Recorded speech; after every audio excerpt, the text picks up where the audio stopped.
ചേട്ടനെന്തോ ഇവിടുത്തെ എന്തോ ജോലിക്കാരമല്ലാണോ? സ്ഥലം എവിടെ? പാലക്കാട്. സ്വന്തമായിട്ട് അടിച്ചാണോ അതവര് പറഞ്ഞിട്ട് അടിച്ചാണോ? ശമ്പളം തരും. ആരാ? ഹോസ്പിറ്റലിന് ഓണർ. പട്ടി ഓടിച്ചിടുമ്പോഴത്തേക്ക് രാത്രി ആകുമ്പോഴത്തേക്ക്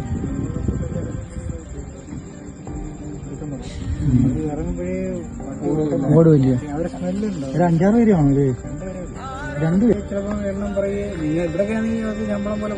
കൊല്ലം മെഡിസിറ്റി ഹോസ്പിറ്റലിൽ 500 രൂപ കൊടുത്ത് പട്ടിയെ കൊല്ലാൻ ആളെ ഏൽപ്പിച്ചേക്കുന്നു. കൊന്ന പട്ടിയെ അവിടെ കുഴിച്ചിടാതെ പുറത്തേക്ക് കൊണ്ടുപോകുന്നു. എന്താ സംഭവിക്കണമെന്ന് ആർക്കും അറിയില്ല. ഇന്ന് ആ മിണ്ടാപ്രാണിയെ കൊന്നവർ സ്വാർത്ഥ ലാഭത്തിന് വേണ്ടി മനുഷ്യരെയും കൊല്ലാൻ മടിക്കില്ല. മുനിസിപ്പാലിറ്റി ചെയ്യേണ്ടത് അവർ ചെയ്യാത്തത് കൊണ്ടല്ലേ ഇവരെ കൊണ്ട് ചെയ്യിപ്പിക്കുന്നത്. പിന്നെ കൊന്ന പട്ടിയെ കൊണ്ടുപോയി എന്ത് ചെയ്യുന്നു എന്ന് ഉറപ്പായിട്ടും അന്വേഷിക്കണം. പുറത്തെ ഹോട്ടലുകളിൽ നിന്ന് നമ്മൾ കഴിക്കുന്ന ഭക്ഷണം എത്രത്തോളം സുരക്ഷിതമാണെന്ന് നമുക്കറിയില്ല. അതെന്തായാലും അറിഞ്ഞേ പറ്റൂ. അതുകൊണ്ട് ഈ വീഡിയോ എത്തേണ്ടടുത്ത് എത്തുക തന്നെ ചെയ്യണം. അതിന് ഞാൻ മാത്രം വിചാരിച്ചാൽ പോരാ, നിങ്ങളും കൂടി വിചാരിക്കണം. പ്രതികരിക്കാൻ ഞാൻ തയ്യാറാണ്, നിങ്ങൾ കൂടെ ഉണ്ടെങ്കിൽ.